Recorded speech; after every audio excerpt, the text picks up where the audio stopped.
Ministro Alberto Garzón, buenas tardes. Buenas tardes, muchísimas gracias. No digo que me desvele las deliberaciones secretas del Consejo de Ministros, pero Nadia Calviño ha apuntado ahí a que ve indicios de recuperación. ¿Usted también lo percibe? Bueno, hay que entender que los indicadores macroeconómicos siempre van con retraso y por lo tanto todavía no vamos a poder observar datos, digamos, como los que solemos manejar en tiempos normales hasta dentro de pasado un tiempo.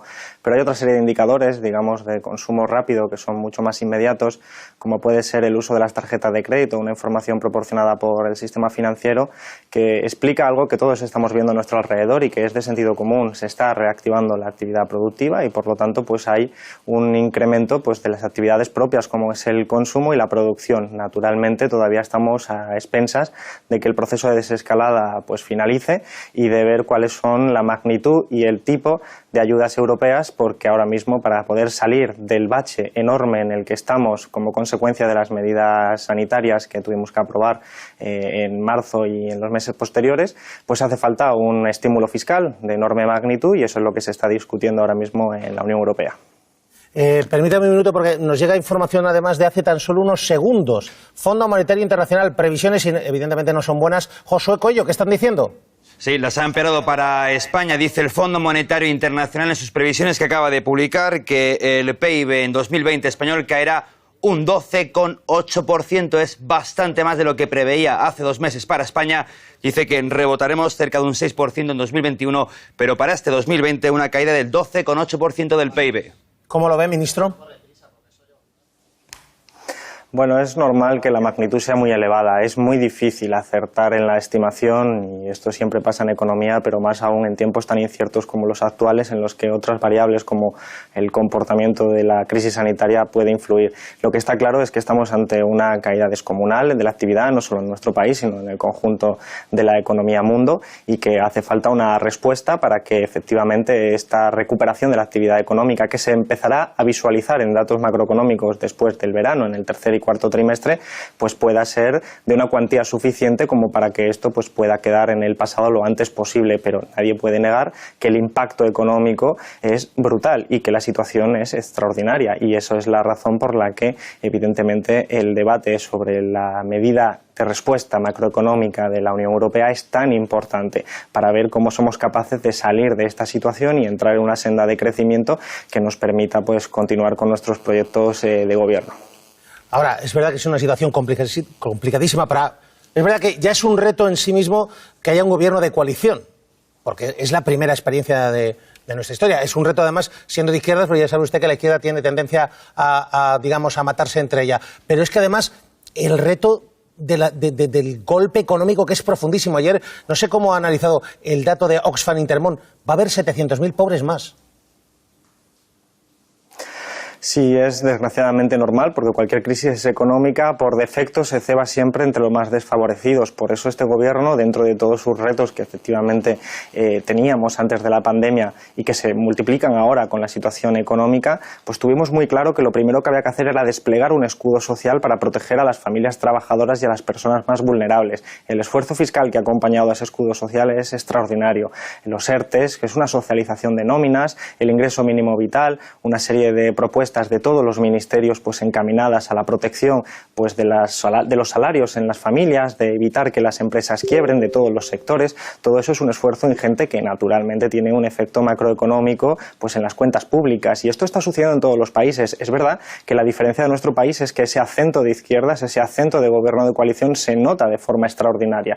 Es decir, el ingreso mínimo vital, los ERTE son medidas que probablemente no se hubieran visto si no hubiera un gobierno de coalición. Hemos visto cómo se han gestionado crisis anteriores en nuestro país y no se han parecido en absoluto. Hemos visto cómo anteriormente se socializaban las pérdidas, se privatizaban las ganancias. Ahora lo que estamos haciendo claramente es proteger a aquellos que pagaron las anteriores crisis, que son las familias trabajadoras, las personas normales y corrientes. Y entonces esto yo creo que se está acometiendo de forma satisfactoria por parte de este gobierno dentro de los problemas tan importantes que estamos asumiendo y los retos que efectivamente siguen estando ahí. Los retos de antes de la pandemia y los retos retos actuales. Pero yo creo que este gobierno de coalición está cumpliendo, y especialmente ante esa dificultad añadida, ya no solo, digamos, de carácter económico, sino también político. Una oposición absolutamente beligerante, una oposición que no quiere hablar, que no quiere participar de acuerdos de consenso, una oposición muy diferente a la que se ven en otros países, por ejemplo el cercano de Portugal, y una oposición que tiene como objetivo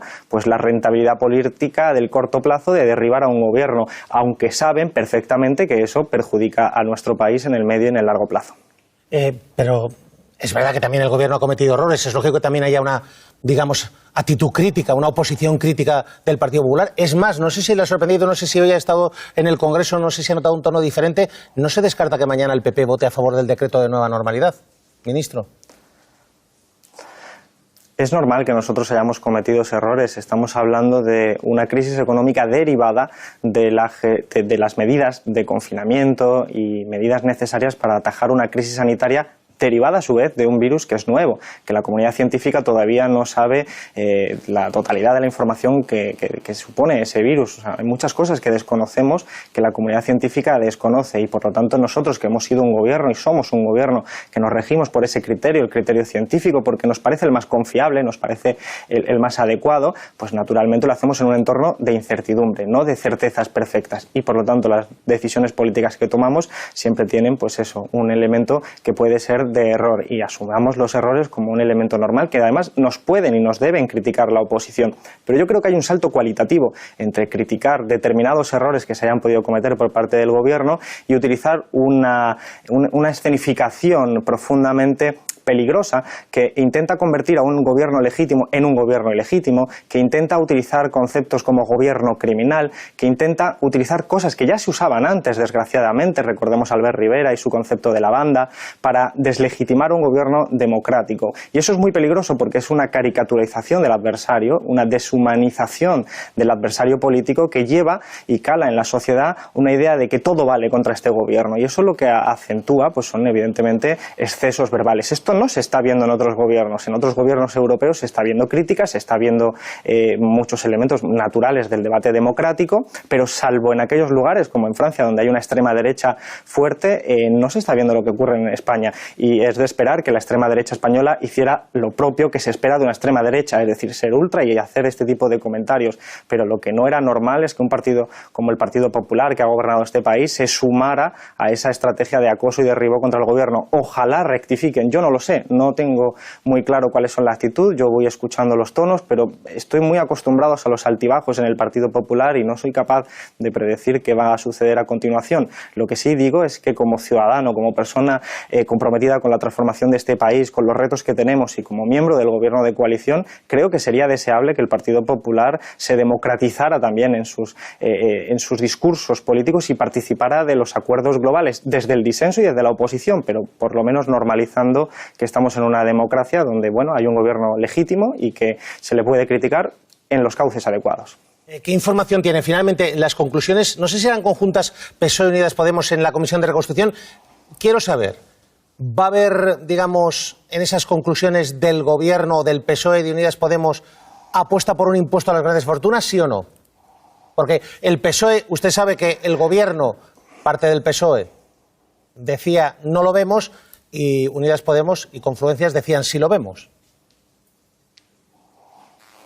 Bueno, hay que diferenciar la dimensión entre el Parlamento y el Gobierno. Lo que se va a hacer los grupos parlamentarios es efectivamente un acuerdo conjunto en el que se van a hacer determinadas propuestas dentro de esa mesa de reconstrucción.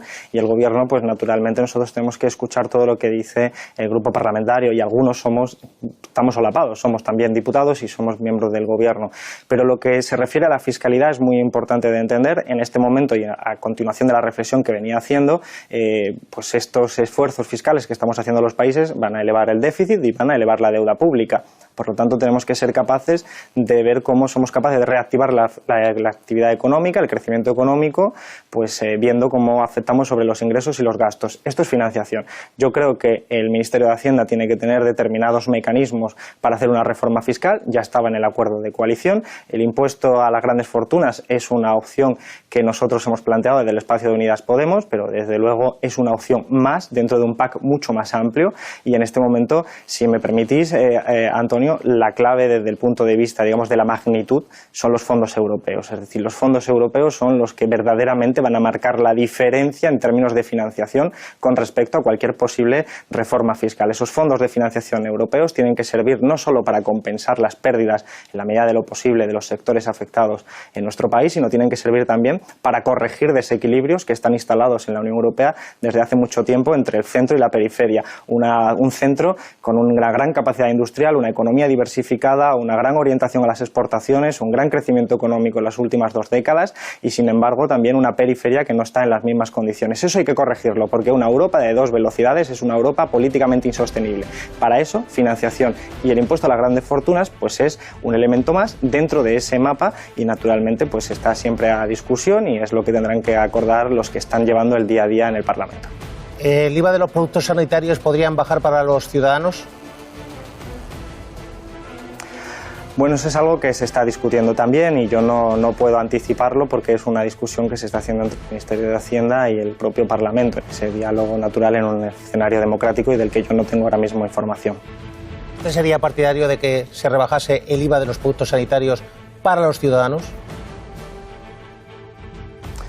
Bueno, yo creo que si una de las grandes, vamos a decir, lecciones que nos está dando esta situación es la necesidad de preservar la sanidad pública, los mecanismos sanitarios y, naturalmente, eso es reforzar el sistema público de salud, pero también es facilitar a través de incentivos, entre los cuales se pueden encontrar los fiscales, pues que ese reforzamiento sea válido.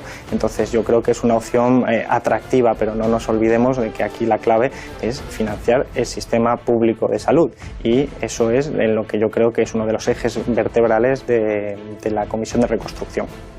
Ministro, hay establecimientos que dicen establecimiento libre de coronavirus, COVID-free, y cobran algo por ello a los usuarios, a los ciudadanos. ¿Eso es legal, ilegal? ¿A usted le preocupa como ministro de Consumo?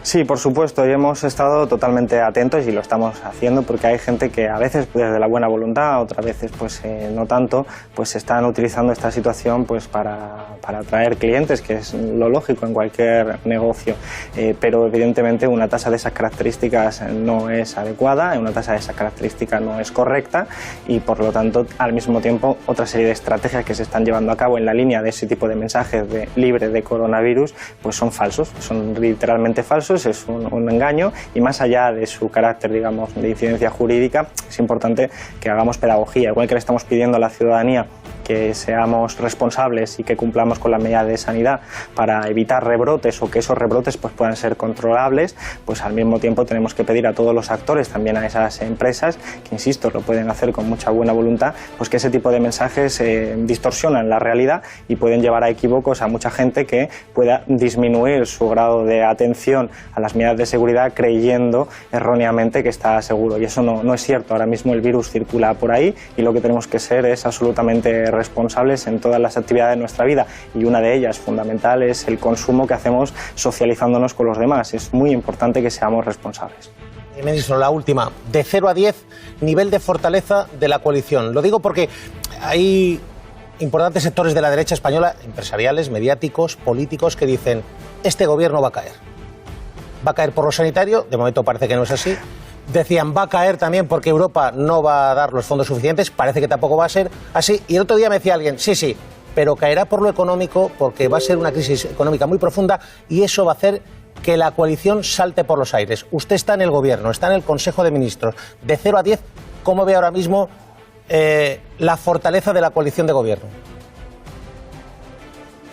Yo veo una fortaleza y un consenso total, es decir, de 10. Incluso diría que veo más fortalezas y consensos que antes de la pandemia, porque evidentemente ante la adversidad, y esta adversidad es enorme, hemos sido capaces de ponernos de acuerdo en lo fundamental. Y lo fundamental yo creo que lo entiende la gente.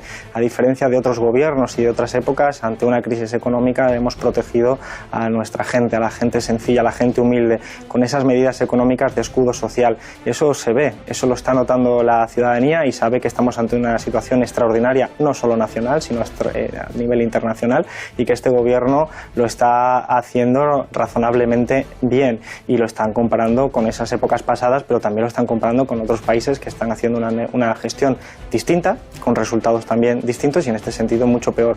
Yo noto esa estabilidad con claridad y además confío en que siga siendo así porque, bueno, si hemos sido capaces de ir superando estas adversidades tan importantes, estoy convencido que agotaremos la legislatura y podremos cumplir con nuestro acuerdo de coalición, que es el eje de nuestro programa. Alberto Garzón, ministro de Consumo. Suerte. Un abrazo fuerte. Muchísimas gracias, como siempre. Gracias, ministro. 1:52. Os pido un titular muy rápido.